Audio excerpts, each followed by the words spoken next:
ನಮಸ್ಕಾರ. ಮಧ್ಯಾಹ್ನ ಅಗ್ರವಾರ್ತೆಗೆ ಸ್ವಾಗತ. ನಾನು ನವಿತಾ ಜೈನ್. ಪಿಎಸ್ಐ ಹಗರಣಕ್ಕೆ ಸಂಬಂಧಪಟ್ಟ ಹಾಗೆ ಬಿಜೆಪಿ ಶಾಸಕ ಬಸವರಾಜ ದಡೇಸುಗೂರು ಡೀಲ್ ಮಾಡಿದ್ದಾರೆ ಅನ್ನುವಂತಹ ಕಾಂಗ್ರೆಸ್ ಆರೋಪಕ್ಕೆ ಸಂಬಂಧಪಟ್ಟ ಹಾಗೆ ಸಾಕ್ಷ್ಯವನ್ನ ಈಗ ರಿಲೀಸ್ ಮಾಡ್ತಾ ಇದ್ದಾರೆ.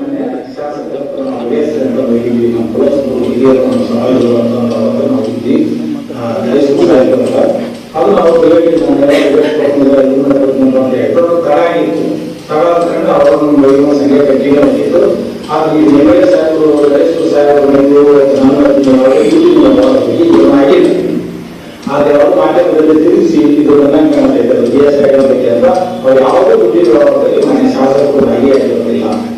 ನಂತರ ನಾನು ಈಗ ಇದನ್ನ ಇವತ್ತು ಸಾಯಂಕಾಲ 6 ವೇಳೆ ಸುಮಾರು ಇದು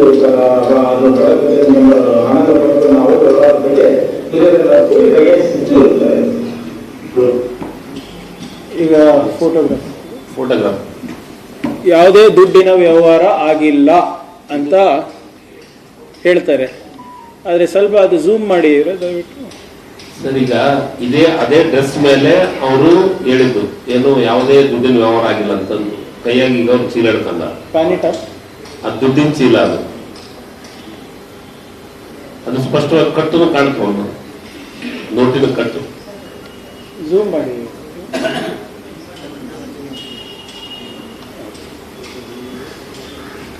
ಏನ್ ಸರ್ ದುಡ್ಡಿದೆ ಅಂತ ನಾನು ಎಕ್ಸ್ಪೆಕ್ಟ್ ಮಾಡಿದ್ದು ಸರ್. ಈಗ ಅದು ತನಿಖೆ ಆಗ್ಲಿ, ತನಿಖೆ ಆಗ್ತದೆ ಬರ್ಲಿ ಸರ್, ತನಿಖೆ ಆಗ್ಲಿ. ವೇರ್ ಪ್ಲೇಸಿಂಗ್ ಈಗ ಸಾಮಾಜಿಕ ಜಾಲತಾಣದಲ್ಲಿ ಏನೇನ್ ಬಂದಿದೆ ಅದನ್ನ ತಮ್ಮ ಮುಂದೆ ಇಡ್ತಾ ಇದೀವಿ. ಅದಕ್ಕೆ ನಾವು ನಮ್ದು ಆಗ್ರಹ ತನಿಖೆನೆ.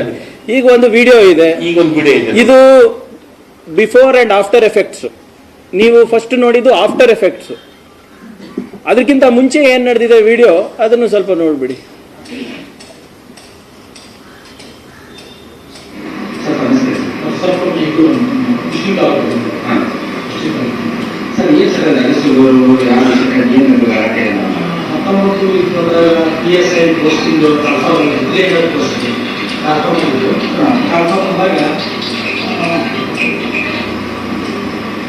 ಅವರು ₹200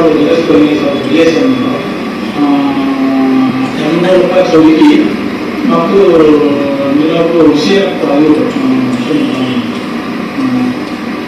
ಆನಂದಪ್ಪ ಅಂತಂದು ಪಟ್ಟಣ ಕಚೇರಿ ನೇಮರು ಇವರು ನಮ್ಮ ಸಾಹೇಬರು ಇಲ್ಲಿ ಆತ್ಮೀಯ ಸರ್ಕಾರಗಳನ್ನ ಅದಕ್ಕೆ PSI ಮೊದಲು ಮಾಡಿಸ್ಕೊಡ್ತೀವಿ ಕಡಿಮೆ ಮಾಡಿ ಮಾತಾಡೋಣ ಅಂತ ಧರಿಸ್ಕೊಂಡು ಕರ್ಕೊಂಡು ಹೋಗ್ರು.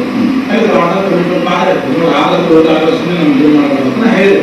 ಅವ್ರು 30 ಲಕ್ಷ ಮುಗಿಸಿದ್ರೆ 15,000 ಮುಗಿಸಿದ ಕೇವಲ ನಾವು 15 ಲಕ್ಷ ರೂಪಾಯಿ ಅಮೌಂಟನ್ನು ಯಾವಾಗ ಆಗಸ್ಟ್ 2020 15 ಲಕ್ಷ ರೂಪಾಯಿ ಅಮೌಂಟ್ ಕಟ್ಟಬೇಕು. ಬೆಂಗಳೂರು ಶಾಸಕರಿಗೆ ಕೊಟ್ಟರು. ಅವ್ರು ತಮ್ಮ ಫಾರ್ಚುನರ್ ಕಾರ್ಡಲ್ಲೇ ಕರ್ಕೊಂಡೋಗಿ ತಮ್ಮ ಹುಡುಗರು ಕಳಿಸಿ ಡ್ರೈವರ್ ಕಳಿಸಿ ಫಾರ್ಚುನರ್ ಕಾರ್ಡಲ್ಲೇ ಎಂಟ್ರೆನ್ಸ್ ಇಲ್ಲ ತೋರಿಸಿರ್ತಾರೆ. ಅದು ಆಗಿತ್ತು. ಅದು ಎಂಟ್ರೆನ್ಸ್ ಹುಡುಗರು ಅವ್ರು ತಮ್ಮ ಫಾರ್ಚುನರ್ ಕಾರ್ಡ್ ಕಳಿಸಿಲ್ಲ. ನಾನು ಹೋಟೆಲ್ ಕಡೆ ಆ ಹೋಟೆಲಿಂದ ಅವ್ರು ಕರ್ಕೊಂಡು ಬಂದರು. 9 ಜನ ಡ್ರೈವರ್ ಆ ಹುಡುಗ ನಾನು ಕರ್ಕೊಂಡು ಬಂದು ಅವ್ರು ಬಂದರು. ಬಂದಮೇಲೆ ₹200 ಚೌಕಿ ಎಲ್ಲ ಅಂತಂದು ಆಮೇಲೆ ಇನ್ನೊಂದು 3-4 ಮಂದಿ ಇದ್ರು. ಅವರೇ ಬೇಕಾದ್ರೆ ನಮ್ಗೆ ಬೇಕಾದ್ರೆ ಅವರು ಕೂಡಿ ಊಟ ಮಾಡಿದ್ದಾರೆ. ಸ್ವಲ್ಪ ಕೆಲಸ ಎಲ್ಲ ಇದ್ದೀವಿ. ಕೆಲಸ ಆದ್ರೂ ನೀವು ವಾಪಸ್ ಕೊಡ್ತೀನಿ ಅಂತಂದು ಅವಾಗ ಊಟ ಕೊಟ್ಟು ಪ್ರಮಾಣ ಮಾಡಿ ಊಟ ಮಾಡಿ ಎಲ್ಲ ಊಟ ಮಾಡಿದ್ರು. ಪ್ರಮಾಣ ಮಾಡಿ ಅದು ಆಗಲಿ ಯಾವ ಇಷ್ಟಿಲ್ಲ ನಮ್ಗೆ ಪೂರೈಸಲ್ಲ ಅಂತ ನಾವು ಹೇಳಿದ್ವಿ. ಆ ಒಂದು ಆಗಸ್ಟ್ ಸೆಪ್ಟೆಂಬರ್ ಒಂದು ತಿಂಗಳು ಯಾಕಂದ್ರೆ ಕೇಳಿದ್ರು ಆಗಲೇ ಇವು ಆಗೋದು ನಮ್ಗೆ ಗೊತ್ತಾಗಿ ಯಾವಾಗಿಂದಲೇ 2 ತಿಂಗಳಾದ್ಮೇಲೆ ನಡೆಯುತ್ತೆ ಸರ್. ಈಗ 2 ವರ್ಷ ಆಗಿದ್ದು ಅವ್ರು ಈಗಲೂ ಆಗ್ತಾ ಇಲ್ಲ. ನಮ್ಮ ಏನು ಮಾಡ್ಬೇಕು ಒಂದ್ಸಲ ಸರ್ಕಾರ ಕೊಟ್ಟಿನಿ ಅಂತಂದ್ರೆ ಅದು ಸರ್ಕಾರ ಕೊಟ್ಟರೆ ರಸೀದಿ ಕೊಟ್ಟರೆ ನಾನು ಕೇಳಿ ಮಾಡ್ತೀನಿ ದುಡ್ಡು ಮತ್ತೆ ಎಷ್ಟು ಹೋಗ್ಬಿಟ್ಟು ಏನಂತಂದ್ರೆ ಆಗ 10 ನಿಮಿಷ ನಾನು ಹಾಳು ಮಾಡ್ತೀನಿ ಅಂತಂದ್ರೆ ಒಂದು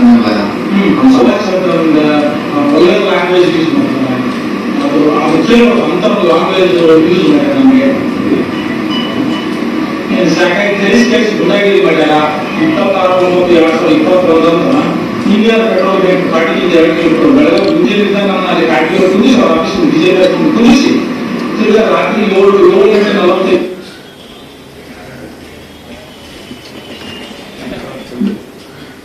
ಸೊ ಈಗ ಬಹಳ ಸ್ಪಷ್ಟವಾಗಿ ಎಸ್ ಕಳಿಸ್ಕೊಡ್ತೀನಿ.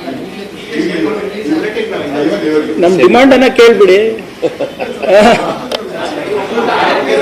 ಓಕೆ ರವಿ ಕಳಿಸ್ಕೊಡ್ತಾರೆ ತಮಗೆ, ರವಿ ಕಳಿಸ್ಕೊಡ್ತಾರೆ. ನೀವು ಹಿಂಗೆ ನೇರವಾಗಿ ನಮಗೆ ಆಕ್ರಮಣ ಮಾಡಿಬಿಟ್ರೆ ಹೆಂಗೆ? We are whistle blowers, we need your protection. ಈಗ ಈ ವಿಡಿಯೋನಲ್ಲಿ ನಾನು ಹೇಳ್ದಂಗೆ ಬಿಫೋರ್ ಆ್ಯಂಡ್ ಆಫ್ಟರ್ ಎಫೆಕ್ಟ್ಸ್ ಭಾಳ ಇದೆ. ಭಾಳ ಸ್ಪಷ್ಟವಾಗಿ ಪರ್ಸಪ್ಪ ಏನು ಹೇಳ್ತಾ ಇದ್ದಾರೆ ಅಂದರೆ, ನನ್ನ ಮಗ PSI ಇದಕ್ಕೆ ಆಗ್ಲಿಕ್ಕೆ ಹೊರಟಿದ್ದ, MLA ಅವರ ಬೆಂಬಲಿಗರು ಬಂದು ನಮಗೆ ನಾವು ನಿಮ್ಮ ಕೆಲಸ ಮಾಡಿಸ್ಕೊಡ್ತೀವಿ ಕಾರಟಗಿನಲ್ಲಿ ಕರ್ಕೊಂಡು ಹೋಗ್ತಾರೆ. ಅವರಿಗೆ ಅಲ್ಲಿ ಮಾತುಕತೆ ಆದಮೇಲೆ ಒಂದು ಅಮೌಂಟಿಗೆ ರೀಚ್ ಆಗ್ತಾರೆ. ಅದು ಬೆಂಗಳೂರಿನಲ್ಲಿ ಮುಂದೆ ಬರುತ್ತೆ ಆ ವ್ಯವಹಾರ. ಅವರೇನು ಹೇಳ್ತಾರೆ ಅಂದರೆ, 2020 ಆಗಸ್ಟ್ನಲ್ಲಿ LHಗೆ ಕರ್ಸ್ಕೋತಾರೆ ಕನಕಗಿರಿ ಶಾಸಕರು. ಅವರು ಒಬ್ಬರು ಮುನ್ಸಿಪಲ್ ಮೆಂಬರ್ಸು ಮತ್ತೆ ಬೇರೆ ಇಬ್ರು ಯಾರೋ ಅವ್ರ ಬೆಂಬಲಿಗರು. LHನಲ್ಲಿ ಸಿಬ್ಬಂದಿಗಳು ಜಾಸ್ತಿ ಇರೋದ್ರಿಂದ MLA ಅವರು ಅವ್ರ ಕಾರ್ನಲ್ಲೇ ಇವರಿಗೆ ಸ್ವಾಗತ ಮಾಡ್ತಾರೆ, ಅವ್ರ ಕಾರ್ನಲ್ಲೇ ತಗೊಂಡು ಹೋಗ್ತಾರೆ.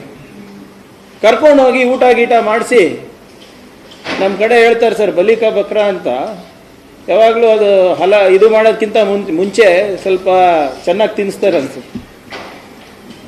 ಅದೇ ರೀತಿ ಪಾಪ ಹಂಗೆ ಮಾಡಿರ್ಬೇಕು ಇವರಿಗೆ.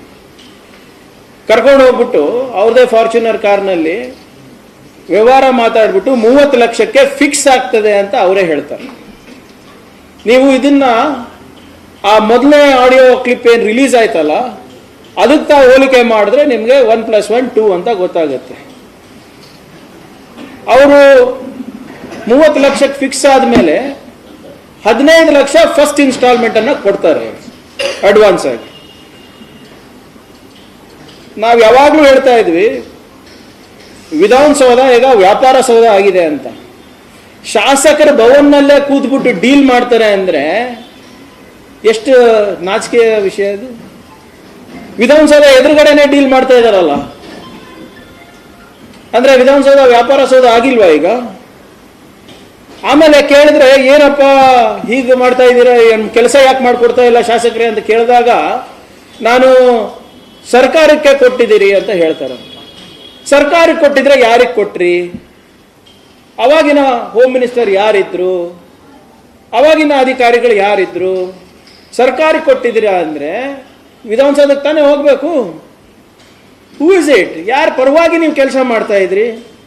ಅವ್ರಿಗೆ ಯಾವಾಗ ಗೊತ್ತಾಯ್ತು ಈ ಕೆಲಸ ಆಗಲ್ಲ ಅಂದಾಗ ಅವ್ರು ಇವ್ರಿಗೆ ಕಾಡ್ಲಿಕ್ಕೆ ಪ್ರಾರಂಭ ಮಾಡಿದ್ರು.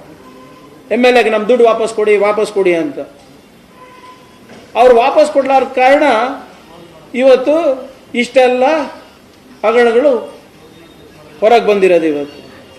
ಅಂದ್ರೆ ಇವತ್ತು ಬಹಳ ಸ್ಪಷ್ಟವಾಗಿ ಎದ್ದು ಕಾಣಿಸ್ತಾ ಇರೋದು ಏನಪ್ಪ ಅಂದ್ರೆ, BJP MLAಗಳು BJP ಮಿನಿಸ್ಟರ್ಸಿಗೆ ಬ್ರೋಕರ್ಸ್ ಆಗಿದ್ದಾರೆ. ಇದು ನಾನು ಹೇಳ್ತಾ ಇಲ್ಲ, ಮತ್ತೆ ಶಾಸಕರೇ ಹೇಳಿರೋ ಮಾತು. ನಾನು ಸರ್ಕಾರಕ್ಕೆ ಕೊಟ್ಟಿದ್ದೀನಿ. ಸರ್ಕಾರಕ್ಕೆ ಅಂದ್ರೆ ಕೊಟ್ಟರೆ ಏನು ಗ್ರೂಪ್ ಡಿ ನೌಕರಿಗೆ ಕೊಡ್ತಾರ ಅವ್ರ ಹೋಮ್ ಡಿಪಾರ್ಟ್ಮೆಂಟ್ ಅಲ್ಲಿ? To whom has given the money? ಬಹಳ ಸ್ಪಷ್ಟವಾಗಿ ಹೇಳಬೇಕಲ್ಲ.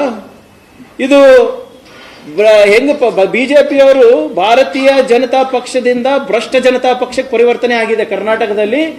ಈಗ ಶಾಸಕರೆಲ್ಲ ಬ್ರೋಕರ್ ಜನತಾ ಪಕ್ಷ ಆಗ್ಬಿಟ್ಟಿದ್ದಾರೆ. BJP now stands officially as broker Janata Paksha in Karnataka. MLA ಅವರು ಕೂಡ ಹೇಳಿದ್ದಾರೆ ಇದು ನಂದೇ ವಾಯ್ಸ್ ಅಂತ. ಪರ್ಸಪ್ಪ ಹೇಳಿದ್ದಾರೆ ಸಂಪೂರ್ಣವಾಗಿ ಡೀಲ್ ಎಲ್ಲೆಲ್ಲಾಗಿದೆ ಅಂತ. ಆದರೂ ಕೂಡ ನಮ್ಮ ಪೊನ್ನಣ್ಣ ಅವರು ಹೇಳ್ದಂಗೆ why no suo motu case has been registered? MLA ಮೇಲೆ ಯಾಕೆ ಒಂದು ನೋಟಿಸ್ ಹೋಗಿಲ್ಲ? ಯಾಕೆ ಪ್ರಿವೆನ್ಷನ್ ಆಫ್ ಕರಪ್ಷನ್ ಆಕ್ಟ್ ಅನ್ನ ಎನ್ಫೋರ್ಸ್ ಮಾಡ್ತಾ ಇಲ್ಲ? ಯಾಕೆ CM ಅವರು ಕರೆದಿ ನೀನು ಹೇಳಿದ ನಿಜ ಏನಪ್ಪ ಅಂತ ಕೇಳಿಲ್ಲ? ಅವಾಗ ಅವರೇ ತಾನೇ ಹೋಮ್ ಮಿನಿಸ್ಟರ್ ಇದ್ರು. ಯಾಕೆ ಕೇಳಿಲ್ಲ? ಮತ್ತು ನಾವು ಭಾಳ ಘಂಟಾಘೋಷವಾಗಿ ಸರ್ ನಿನ್ನೆ ದೊಡ್ಡಬಳ್ಳಾಪುರನಲ್ಲಿ ಧೈರ್ಯ ಇದ್ರೆ, ತಾಕತ್ತಿದ್ರೆ, ದಮ್ಮಿದ್ರೆ ಶಾಸಕರಿಗೆ ಕರೆಸ್ರಿ, ತಾಕತ್ತಿದ್ರೆ ಹೋಗಿ 20 ಲಕ್ಷ ಯುವಕರು, ನಿರುದ್ಯೋಗಿ ಯುವಕರು KPSC KEA ಅವ್ರು ಬರ್ದಿದಾರಲ್ಲ ಅವ್ರ ಮುಂದೆ ಹೋಗಿ ಹೇಳಿ. ತಾಕತ್ತಿದ್ರೆ, ದಮ್ಮಿದ್ರೆ ಹೋಗಿ ನಿರುದ್ಯೋಗಿ ಯುವಕರ ಹತ್ರ ಸ್ಪಷ್ಟನೆ ಕೊಡಿ, ಯಾಕೆ ನಿಮ್ಮ ಶಾಸಕರು 15 ಲಕ್ಷ ತಗೊಂಡ್ರು. ತಾಕತ್ತಿದ್ರೆ ಹೋಗಿ ಹೇಳಿ, ಯಾಕೆ ಸರ್ಕಾರ ಎಲ್ಲ ಹುದ್ದೆಗಳನ್ನ ಮಾರ್ಕೊಂಡಿದ್ದಾರೆ. 2.5-3 ವರ್ಷ ಆಯ್ತು, ನಿಮ್ಮ ಯೋಗ್ಯತೆಗೆ ಒಬ್ರಿಗೆ ನೌಕರಿ ಕೊಡ್ಸಕ್ಕಾಗಿಲ್ಲ, ಒಬ್ರಿಗೆ. ಮತ್ತೆ ತಾಕತ್ತು, ದಮ್ಮು ಇದೆಲ್ಲ ಮಾತಾಡ್ತೀರಾ? ಯಾವ ಜನಸ್ಪಂದನ ರೀ ನಿಮ್ದು? ಯಾರಿಗೆ ಸ್ಪಂದಿಸಿದ್ದೀರಾ ಇಲ್ಲಿ? ಬರೇ ಭ್ರಷ್ಟಾಚಾರಕ್ಕೆ ಮಾತ್ರ ಸ್ಪಂದಿಸೋದು ಹೊರತು ಬೇರೆ ಯಾರಿಗೂ ಸ್ಪಂದನೆ ಇಲ್ಲ ಈ ಸರ್ಕಾರದಲ್ಲಿ. ಆದ್ರಿಂದ ನಮ್ಮ ಡಿಮಾಂಡ್ ಇಷ್ಟೇ, ನಾ ಜಾಸ್ತಿ ಹೊತ್ತು ತಗೊಳಲ್ಲ. ಮೊದಲನೇದಾಗಿ ಸರ್ಕಾರ ಬಹಳ ಸ್ಪಷ್ಟವಾಗಿ ಸದನದಲ್ಲಿ ನಾಳೆ ಉತ್ತರ ಕೊಡಬೇಕು. ಯಾಕೆ ಸೋಮೋಟೋ ಕೇಸನ್ನ ಇವರು ತಗೊಂಡಿಲ್ಲ?